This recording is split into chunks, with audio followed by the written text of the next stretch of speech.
ষষ্ঠী রান্নার প্রসাদ এসেছে। কী কী রান্না হয়েছে আমি একটু বলি। কাকিমাদের অনেক কিছু রান্না হয়েছে, পুরো একটা থালা পুরো ভর্তি।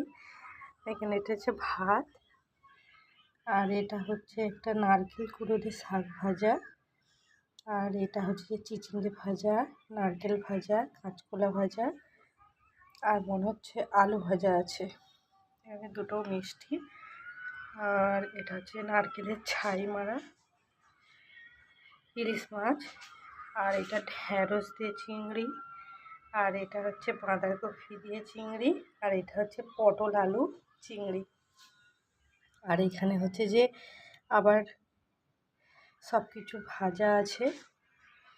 এটা হচ্ছে শুধু নারকেল ভাজা, এটা কাঁচকলা ভাজা, এটা চিচিঙ্গে ভাজা, আর একটা এখানে আছে বেগুন ভাজা।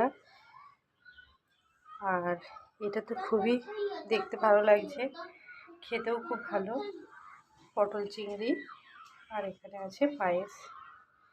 এই হচ্ছে ষষ্ঠী রান্নার প্রসাদ। এমনি খাবার খেতে ভালো লাগুক আর নাই লাগুক, কিন্তু এই যে রান্না পুজোর খাবার প্রসাদ এত সুন্দর খেতে লাগে।